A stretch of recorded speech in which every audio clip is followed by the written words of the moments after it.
Hello and welcome to Keep Right On, a Birmingham City podcast brought to you from us here at Birmingham Live. I'm Brian Dick and I'm joined today by my colleague and co-host Alex Dicken, who is in no way wearied by the fact that nothing has happened for 6 weeks during the off-season. Alex, how are you? I'm good, thank you, Brian. How are you coping? I'm all right. It's not quite fair to say that nothing's happened, is it? Blue Super Stadium has gone into orbit, hasn't it? So let's put it in context. But yeah, last Wednesday was lovely and busy, wasn't it? So it was, yeah. We've not had the welter of signings we hoped in the first mini transfer window, have we? Yeah, let's kick on. This podcast is very much about Blues transfers. What's going on with the likes of James Beadle, Kwame Poku, Ben Davies, a quick look ahead to the pre-season and a sweep around what else is happening in the Championship. So, we'll kick off with James Beadle, the Brighton goalkeeper who spent last season on loan at Sheffield Wednesday. I think safe to say widely reported, widely expected to come to Blues on loan for the season, Alex. Yeah, it surfaced around this time last week, didn't it? Obviously, he's now gone away with England under-21s for their European Championships. It is, like you said, Brian, I think that's a good way of putting it, widely expected to join Blues on loan from Brighton, obviously really highly rated, spent the last 18 months on loan at Sheffield Wednesday. Did very well in that first loan spell as they, avoided relegation at Blues' expense in 23-24. I think he kept 9 clean sheets in about 18, 19 games. Not as successful in terms of clean sheets last season. I think he only got 9 across 38 games in a Wednesday side that did quite well to finish mid-table, I felt, under Danny Röhl. He lost his place in their team towards the end of the season after a few mistakes. And interestingly, reading an interview that he gave to Mail Online this week from England's camp, he admitted that his form did dip last season and he struggled to deal with it at the time, and he's obviously taken stock since and found ways to cope with it to kind of get himself back in shape for next season. And in that interview he didn't mention Birmingham City's name, but he did confirm that he'll be in the Championship next season again, which is another indicator. So yeah, it's an interesting signing, Brian. What have you made of him when you've watched him the last couple of years? Yeah, I thought you were going to go full on Danny Röhl bromance at one point there, Alex. You managed to rein it in. Yeah, like you, I thought the first half season on loan at Hillsborough was really promising. Yeah. Last season, underwhelmed, I suppose, would be the right way to say it. I think probably because I was expecting more of him. I was expecting him, to become the next kind of James Trafford and be the next sort of young English goalkeeper, flying up the ranks. And I think it wasn't that way. James Trafford had the benefit of playing behind the world's strongest ever defence, didn't he? And this Scott Parker immovable object. Beedle certainly didn't have that. And I think, just looking at the stats, obviously we didn't watch him week in, week out, and, we didn't play Sheffield Wednesday last season. But just looking at the stats, if he said in an interview that he didn't think it was his best season, I can absolutely fully get on board with that, because he was only 26th in the league out of 24 teams in terms of save percentage, with 60% saving 60% of his shots. That compares with Trafford, who was obviously at Burnley, who saved 84.5%, and then Michael Cooper and Mark Travers, he saved sort of one of his 5 penalties, I think. He'd basically faced the 12th most shots in the league, 140, and saved 80. So those aren't stunning numbers, are they? No, they're not. The thing I'll look at here, I suppose, I think Ryan Allsop was criticised for his save percentage in the Championship when he was with Hull in the season before he joined Blues, and last season again his save percentage was really good for Blues. So I suppose it swings and roundabouts, isn't it? Goalkeepers can have seasons where they don't save as many shots, and then can have a season where you get more from them. I think with Beedle, you're getting a goalkeeper who's got a really high ceiling, aren't you? You're getting the goalkeeper who's clearly the best at under 21 level, is clearly going to be their starting keeper in this tournament coming up. On the same pathway as Trafford, maybe not as advanced yet, but he's on that same pathway. Brighton, who have got some very, very good young goalkeepers. Carl Rushworth, who was at Swansea a couple of years ago, did very well there as well. They rate him very highly, and he's only 20 years old. He's got an incredible frame at 6'7". He's still probably going to grow into that frame. He's a goalie with a very high ceiling, and you've just got to, assume or hope that he's going to rediscover his best form at Blues and be the goalkeeper that Brighton and obviously Blues believe that he is and can be. Yeah, just to go back to the stats a little bit without being too tedious. Something called post-shot expected goals, which I guess is how likely a goalkeeper is to save a chance that his team have conceded. Beedle actually ranked 52nd in that. He was with a minus 4.6 return, so he was expected to save 4.6 goals more than he actually did. Just to compare that to Piers Charles, who was the young goalkeeper that took his place towards the end of the season, he outperformed his post-shot expected goals total with plus 2.4. So that is a little bit concerning from that point of view. Yeah. Just sorry, Gordon, do you want to chip in there? You absolutely killed him here, Brian. You absolutely killed him there. Yeah, I mean, stat schmatz, should we say that? Just before I reel off some more. Yeah, it's not fab reading. He ranked 16th in stopping crosses with 4.7%. The league leader, Michael Cooper at Sheffield United, had 9.6%. So, read into that what you will. His distribution didn't look bad. He completed 31.6% of his passes over 40 metres, which was good enough for 7th. And obviously the distribution stats, they're very much, goalkeepers tend to do what their manager tells them to, don't they? So, if he's playing short all the time or playing long all the time, that's very much a team thing. But I did speak to people up there who watch Sheffield Wednesday week in, week out, and they used the sort of phrase that you did. They said he had a high ceiling, he's got a huge amount of potential. They would agree that he didn't necessarily have a great season last season. He said they felt his kicking was good, albeit he did overhit a few, and a couple did fly into the stands. And as regards sort of playing with presence, they say they think that's coming. You want your goalkeeper to play with personality, don't you? And that's the big difference that we saw with Peacock Farrell and Ryan Alsop, wasn't it? Yeah, massively. I would be interested. I mean, those distribution numbers interested me a lot. I think because that's obviously a key aspect of Blues players. We know that's also an area where Ryan Alsop really does excel. And probably, I don't think there's going to be a better goalkeeper in the Championship in terms of how they are with the ball at their feet than Ryan Alsop next season, whether he plays or not. And that's a big USP for him.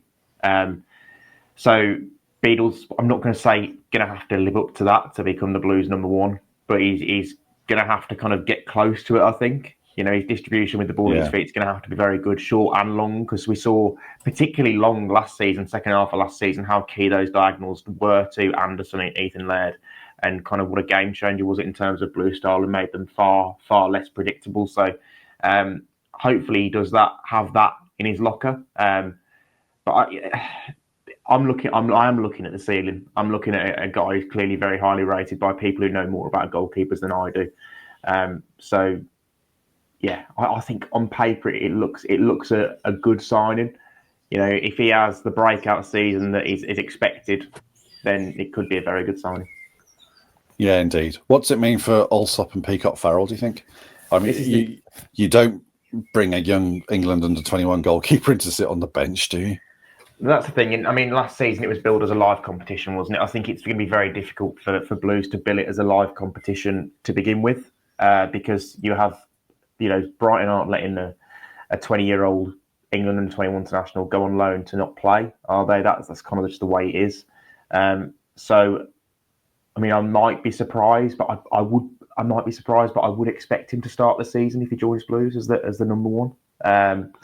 So yeah, and for Peacock Farrell, I think the writing is on the wall there. I've kind of been led to believe that he'll look to move on now. So, there you've got your two goalkeepers, Alsop and Beedle, battling out to be the number one. Yeah, indeed. Allsop lost the battle last season or last summer, didn't he? And then he ended up coming back and reclaiming it. So if he's not the first choice at the start of the season, there is a precedent there for him sort of biding his time, keeping the show on the road and taking his opportunity. And also, encouragingly for him, and that point of view, is Chris Davies is not afraid to make a goalkeeper change and make, some would view it as quite destabilising. But, I've been quite impressed with Davies, the way he handled that last season, to be fair, because it would have been difficult. Yeah. Speaking of Davies, a little fragment of news regarding Ben Davies, obviously the centre-back who was on loan from Rangers last season, and my favourite interviewee of the season.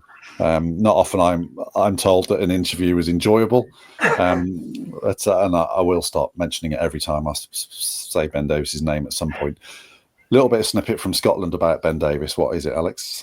Yeah, obviously Russell Martin's taken the Rangers job now, hasn't he? We've kind of been waiting for that, because that was always going to be the trigger to see what would happen with Ben Davies and Kieran Dowell, who Blues also hold an interest in from last season. And the suggestion is that Russell Martin needs centre-backs because they're pretty light in that area, and Ben Davies will be given a chance in pre-season. Pre-season's not a million miles away now, because Rangers also, I think, have to start early with European qualifiers. So, the suggestion is that Ben Davies will get a chance in pre-season to impress Russell Martin, and they'll go from there. Puts Blues in a little bit of a spot, doesn't it, Brian? I think do they wait around for him in the knowledge that he's the ideal candidate for that position, given that he's played a season under Chris Davies already and wouldn't need time to adjust or settle in if he returned. But then they could wait a month and find out that Rangers want to keep him. Yeah, I think it probably does leave Blues in a bit of a spot, because you can't be in a situation where you are waiting for Ben Davies, deep into August to decide what Rangers want to do. You have to have to feed yourself in that situation, don't you? And you have to take command of your own squad building. And if Russell Martin takes 6 weeks to decide whether Ben Davies is the man for him, and maybe he's not convinced, so we'll see what's out there in the market, and then the Rangers want to do a deal before they let Ben Davies go out. That's too many variables. You're at the wrong end of the sort of the chain then for me. So I think ideally Blues, I'm not going to even call it a plan B, for Ben Davies now. I think they probably have to have a plan A with maybe going back in for Davies as the plan B. And it does pain me to say that, because silly interview comments aside, I really did like the way he played for Blues last season. I like the balance of the left foot. I thought he had a case to be, he was up there for one of the players of the season, albeit, this is a year when we didn't have to give it to a lone player. I think he's a miss. And, I think I've been on this podcast before and said, it'd be quite a big backward step if they weren't able to get Ben Davies back again. And I do feel it leaves a hole, but then, Blues have got money, and they've shown some sort of degree of expertise with that money in the last few transfer windows to find solutions, and I'd back them to do it again. Obviously, Neumann's coming in. It'll be interesting to see. I presume he'll play as the left-sided centre-back if when he does come in, won't he? Well, I was just going to ask you about this, because obviously Neumann played a lot of his football as a left-side centre-back for Hanover last season. He's right-footed, but he's comfortable playing on the left. He's also comfortable playing on the right, and also has played a little bit at right-back, which gives Blues the option of playing an inverted centre-back, doesn't it? If Chris Davies wants to stick him at right-back and have Clara and Beedle could form the back three in possession, the left back's allowed to bomb on a little bit or whatever. Yeah. But you've got three right-footed centre backs now. If we're looking at Clara, Neumann, and Beedle, obviously Dion Sanderson is probably going to move on. So, do you think it needs to be a left footer, the next guy, the other guy who comes in? It's a nicety, I would say. It's not a necessity. I just like the balance and the angle of passing that Davis's left foot brought to Blues last season. And I think back to what Enzo Maresca did with Leicester when they were in the Championship, and he was absolutely insistent that his left-sided centre-back had to be a left footer because of those passing angles. it's perfectly possible to go on and be successful if you haven't got a left-sided centre back. I suppose you could even say took Alex Cochrane in a little bit, couldn't you? And get him doing that, distributing from there, or whoever ends up playing left back. So it's not a massive issue, as I say, nicety rather than necessity. Yeah, but yeah, I do think Blues have to forge on with their own plans and not just sit and wait to see what Rangers want to do. No, agreed. I was being a bit nerdy yesterday and was kind of looking at how many teams now have a left-sided centre-back and how important it's become in the game over the last few years. And I think 6 of the top 7 in the Premier League last season have a left-footed centre-back player, and the only one that don't is Liverpool. Obviously Van Dijk, and he's pretty decent coming out on his left foot anyway. So, it's definitely a position that managers and coaches nowadays think more of, isn't it? So I wouldn't be surprised if Blues have a number of left-footed options on their list, because they had ones before Ben Davies signed last summer, didn't they? In Mike Ehrhausen from FC20. No, it wasn't FC20. Sparta Rotterdam was an option, wasn't it, before Davies? So yeah, it's clearly something they like. Indeed. Right. Should we move on to Kwame Poku? I think we can officially call it a saga now, can't we? If you date it back to the fact they liked him last summer, but were put off by the Peterborough's price. Interestingly, Peterborough look as though they've signed Poku's replacement with Declan Fri, who was in Villa's academy. I actually saw him play for Villa's 21s against Blues 21s a couple of years ago, and he was absolutely excellent. I think he's a real talent, and if he kicks on with the potential that a lot of people seem to think he's got, then Peterborough could have done it again. But yeah, that's Declan Fri. We're talking Kwame Poku. Yeah, saga territory, isn't it? I'm afraid. Yes. So, I mean, there's been a few updates, hasn't there, over the last month, most of which have come from the Peterborough side of things, with Barry Fri and Darren McAntony going on the record about him. Fri bringing up, the fact that he thinks he should go to Birmingham City, but the agent of Kwame Poku has different ideas and isn't convinced that Blues will be top-end championship next season. Darren McAntony also suggesting that he thinks he needs to go to this top-end championship side, or this championship side that he believes can be in the Premier League. So, no prize for guessing who that is. Kwame Poku was able to hold talks with Blues, I believe, in May.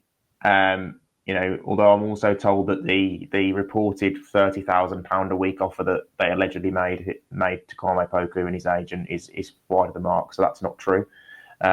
Blues aren't, going to be kind of throwing that level of cash at someone, even though he's a free agent and a good player who's done very well in League One over the last few seasons. Do I think it will happen at this stage? I'm not convinced, because I feel like it might have happened by now if it was going to happen. It's one of those where Blues' interest is obvious, and it seems like the agent and whatever are playing the field a little bit, and there's apparently 26 clubs interested in him, and now there's all of a sudden a lot of clubs overseas.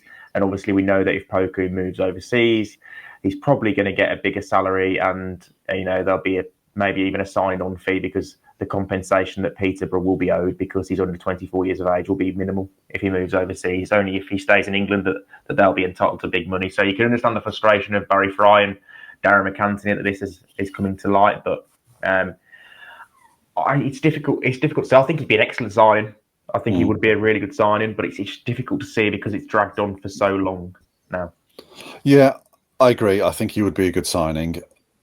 I'm not going to be devastated if it doesn't happen, though. I think there are plenty of other wingers from across Europe, who can come in and do just as good a job as Poku can. I was impressed with him when he played against Blues. I thought he was good in the Virtue, and he played well in the at London Road as well, didn't he? And scored a really good goal. But he's not the only winger on the planet. If you were to get someone in with a track record of success in the Championship or a higher league from around Europe, then I'd be just as open-minded about that as I would be about Kwame Poku. Who, yes, he's got tons of ability, but there are still question marks of, can he do it in the Championship? Can he do it at a higher level? Are his injury troubles behind him? So again, if I'm Blues, I'm fully pressing ahead with other plans, to be honest with you. Yeah, I agree. It's not the be all and end all, is it? I mean, he's had an excellent couple of years in League One with Peterborough, and we've seen Peterborough wingers. I'm thinking of Ephraim Mason Clark, Sariki Dembele to an extent, step up to the Championship and do well.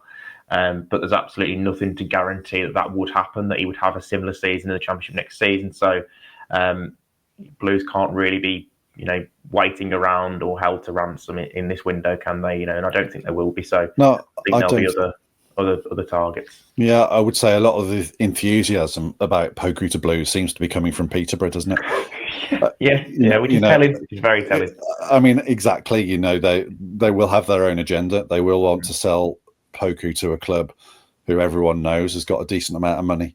Then, as you said, their nightmare scenario would be him going abroad, at the end of the month and them getting minimal compensation. So they are going to talk it up, and if they are going to say that yes, he's got 26 clubs interested in him. Let's say it's only half that. The agent is going to go and he has a duty to his client to go and look at all of those. Let's say it's only 13, but he has a duty to look at those 13 other clubs, doesn't he? So yeah, not a massive issue for me, the fact this hasn't been done, I've got to say. Pre-season's taking shape, isn't it now? A few more details being filled in onto the calendar. Yeah, we're not far away now, Brian. I genuinely cannot wait. Even just for training starts, they've actually got some pictures of people arriving at the training ground to look at. I'm looking at the fixtures release day as an oasis in the desert at the moment, to be fair. So when's that? Is it June the 21st? Something tells me 26th of June off the top of my head. So that's going to be a busy week because Blues return to training have pre-season testing on the back end of that week. So I believe the Wednesday 25th of June has been penciled in for the start of testing. So they normally have a few days of pre-season testing to make sure that no one's gone overboard in the summer. In the holidays, and then pre-season training will begin the following week with Chris Davies, which is Monday, June 30th. We'll have a week at Epic, and then they're going to Portugal, Albufeira for a week as well, where they're going to play their first friendly game, although that hasn't been announced yet who that'll be against. And then they come back here, play the Arthur Cup on the 16th of July, Wednesday, and then have 2 more friendlies penciled in for the 26th of July, Saturday, against Port Vale and Northampton. You would presume there'll be another friendly on the weekend of Saturday the 19th. And then they've got another friendly, which will be the Trevor Francis Memorial game on August the 2nd, which will be their final game before the season starts, obviously the following weekend on the weekend of 9th and 10th of August. Yeah, at home, obviously, that goes without saying. Yeah. You are right. Fixtures release day is Thursday, June the 26th. Frustratingly late, irritatingly late, but there we go. And it is one of the more stressful days of the football calendar. There's just the sheer fear of breaking an embargo. Don't break the embargo. I know, it absolutely turns me white. I've just had a chill even thinking about it. The ramifications of breaking the embargo would be severe. But yeah, so that's the shape of pre-season. 2 or 3 more weeks and we're nearly there. Just looking around the rest of the Championship, Alex, you picked up a piece about Harry Darling, who was obviously he's been connected with Blues, hasn't he? Free transfer, worked under Russell Martin at Swansea and MK Dons. It looks as though he's on his way from Swansea now. And seems to have his pick of the Championship and indeed Russell Martin's Rangers. And Norwich have also been linked. Talk us through that, please. Yeah, I think if you're a Championship club looking to do well next season, you'd be foolish not to look at Harry Darling because he's had 3 seasons in the league now, done very well in each of them. Plays out from the back really well. Great frame, great size, good athleticism.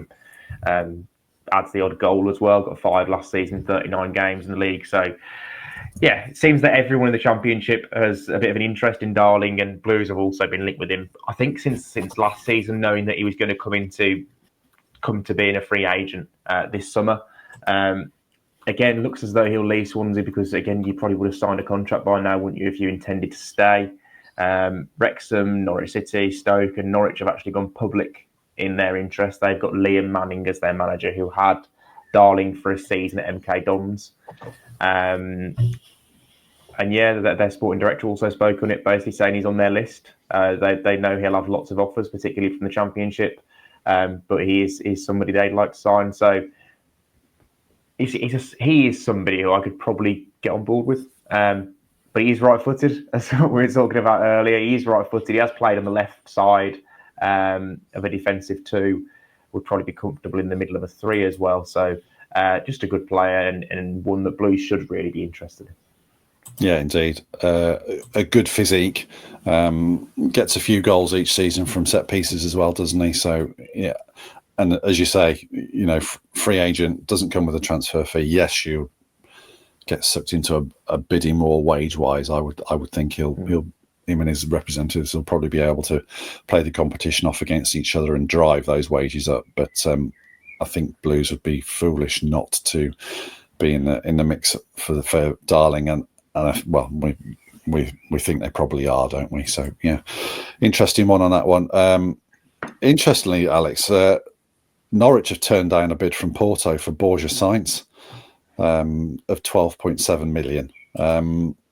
Which I'm quite surprised at, because they're not on parachute payments anymore, and that's a lot of money. Presumably they're hoping to get more for him, but he absolutely tore Blues to pieces in the last Championship season, in the game at Carrow Road particularly, didn't he? Yeah, he was excellent. Him, Sarah, and was it Sargent? Jonathan Rowe, it would have been as well. Rowe. I don't think Rowe, Sargent played in that first game. They had Adam Eder up front, but Sargent, again, another good player, isn't he? But yeah, Sainz, excellent player, probably among the best in the Championship. It would be, after the season he had last year, it would be a surprise if he was still in the Championship. He is the sort of wide forward that Blues could do with, to be fair. Transfer record. He'd scrape into the side. I think that's fair to say. Yeah. So interesting line there from Norwich. Sorba Thomas has gone to Stoke. I've always quite liked Sorba Thomas, to be fair. I know he hasn't been all of his managers' cup of tea, has he? But I think he's, when I've seen him play for Huddersfield, I've always thought he looked really dangerous. Good delivery, gets a lot of assists, doesn't he? Scores goals as well, good at set pieces. I thought he was really good when he first went to Huddersfield. Did well, even actually when they were relegated. I thought he had a decent season, which is probably why he got a move to France, didn't he? When he spent last season on loan in Ligue 1. I think that's quite a solid signing by Stoke, to be fair. I do as well, yeah. And Stoke are a team I'm interested to see how they do, because they are always kind of underachievers, aren't they? I have always looked at Stoke as worth 4 points every Championship season, no matter how poorly Blues have been doing. I've always thought, Stoke sounds a difficult place to go, but actually Blues have been quite successful there in recent years. I think they're going to be a lot more sensible with Mark Robbins at the helm.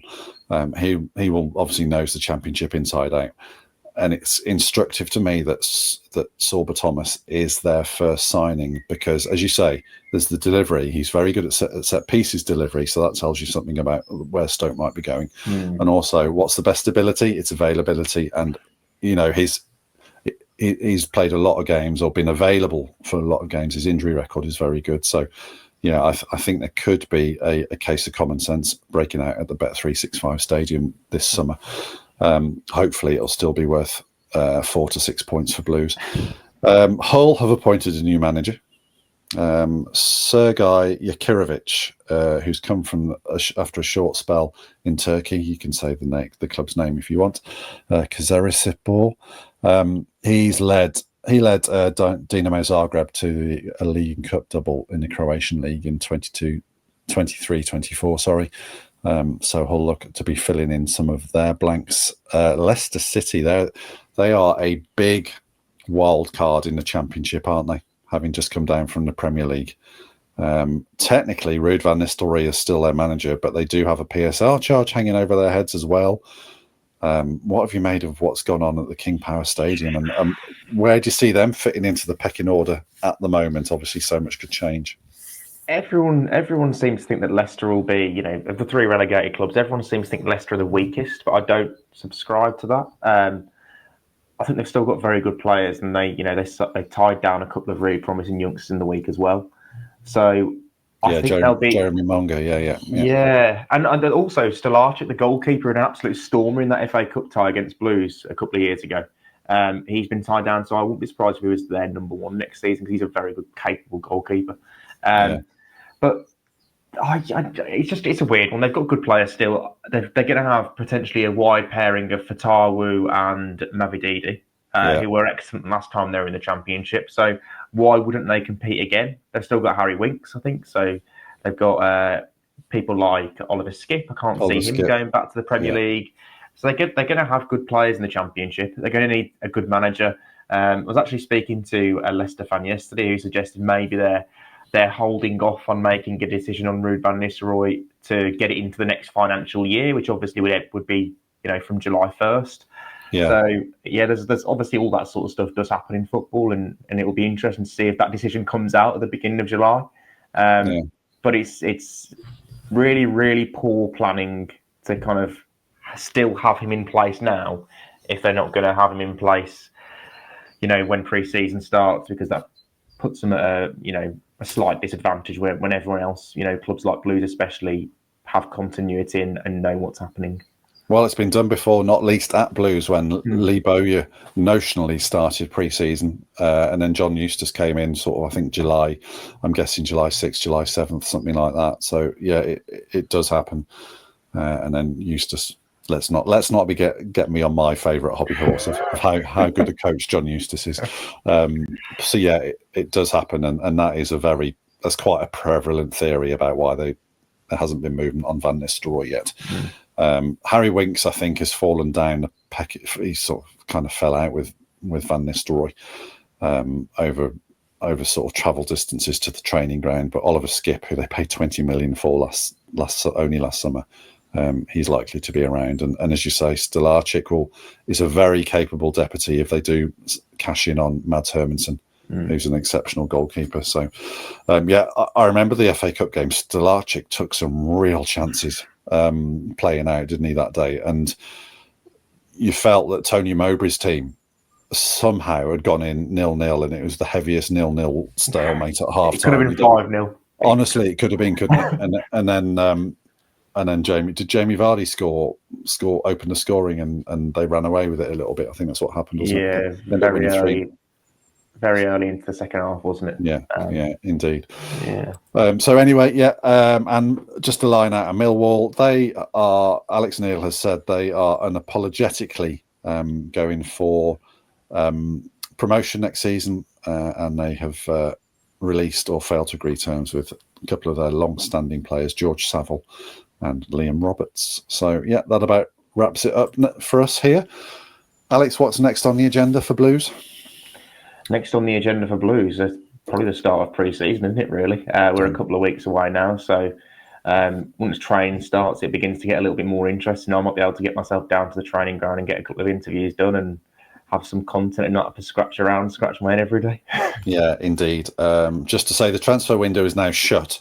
Yes. Isn't it? It does open again in a few days. It does, yeah. It's shut for 6 days, I think. It opens next Monday, June the 16th. So that doesn't mean to say there won't be plenty of rumours flying around, but yeah, teams can't actually sign anyone from now until June the 16th. So yeah, there we go. Thank you very much for your time, Alex. Thank you all for listening. It's a big keep right on from both of us.